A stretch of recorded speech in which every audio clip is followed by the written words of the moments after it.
À l'occasion des Nuits de la Lecture 2021, les gardiens de la culture, Léux, Margoux et Totox, ont décidé d'envahir la médiathèque et le centre culturel.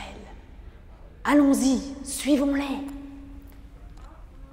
Le premier soir, je me suis donc endormie sur le sable, à 1000 milles de toute terre habitée. J'étais bien plus isolée qu'un naufragé sur un radeau au milieu de l'océan. Alors vous imaginez ma surprise, au lever du jour, quand une drôle de petite voix m'a réveillée. Elle disait... S'il vous plaît, dessine-moi un mouton. Hein? Dessine-moi un mouton. J'ai sauté sur mes pieds comme si j'avais été frappée par la foudre. J'ai bien frotté mes yeux, j'ai bien regardé, et j'ai vu un petit bonhomme tout à fait extraordinaire qui me considérait gravement. Voilà le meilleur portrait que plus tard j'ai réussi à faire de lui.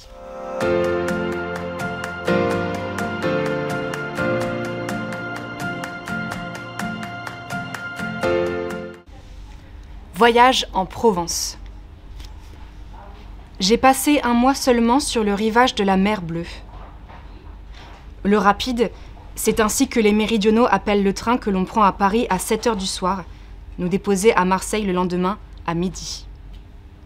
1 heure après, il nous remportait à Toulon. Je regrette toujours de ne plus m'arrêter à Marseille. Les environs sont aussi beaux que ceux des autres stations du littoral. Plus beaux peut-être, si mes souvenirs ne m'ont pas laissé d'illusions. Ce que j'en vois en gagnant Toulon où nous sommes attendus me semble encore plein d'intérêt. Le massif de Carpiane, qui s'élève à ma droite, et que j'ai flairé un peu autrefois sans avoir la liberté d'y pénétrer, m'apparaît toujours comme un des coins ignorés du vulgaire, où l'artiste doit trouver une de ses oasis. C'est pourtant l'aridité qui fait la beauté de celle-ci. C'est un massif pyramidal qui s'étoile à son sommet en nombreuses arêtes brisées, avec des coupures à pic, des dentelures aiguës, des abîmes et des redressements brusques. Tout cela n'est pas de grande dimension et paraît sans doute de peu d'importance à ceux qui mesurent le beau à la toise. Autant que mon œil peut apprécier ce monument naturel, il a de 6 à 700 mètres d'élévation, et ses verticales nombreuses ont peut-être 300 ou 400 pieds, peu m'importe. L'œil voit immense ce qui est construit dans de belles proportions, et le Lapith, qui a taillé cette montagne à grands coups de massue, était un artiste puissant. Quelque demi-dieu, ancêtre du génie, qui s'incorpora et se personnifia dans Michel-Ange.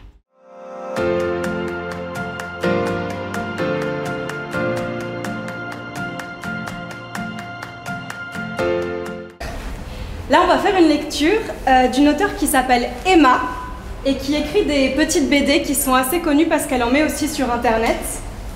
Et donc, c'est un livre qui s'appelle Un autre regard. Et nous, on va vous lire l'histoire qui s'appelle Travail. Bah, pourquoi ? Pourquoi travail ?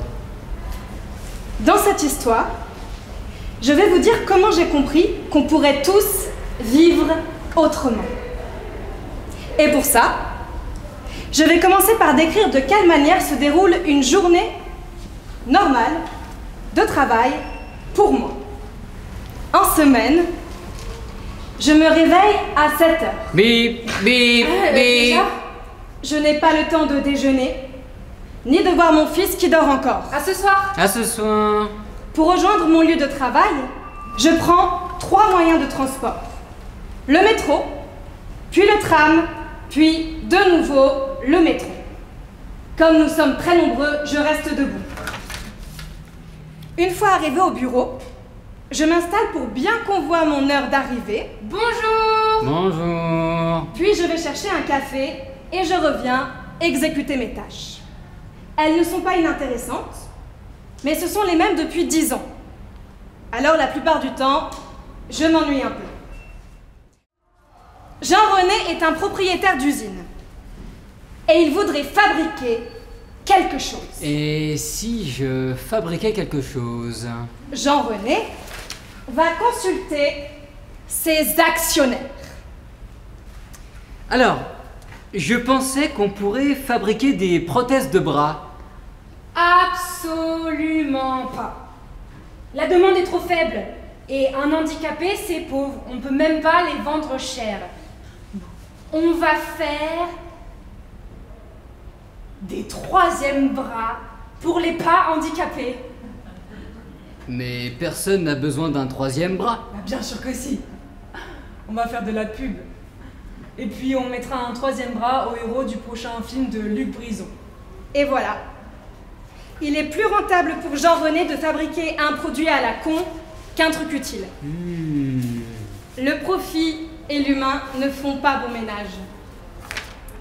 Pour fabriquer son produit à la con, Jean-René va faire appel à ses salariés.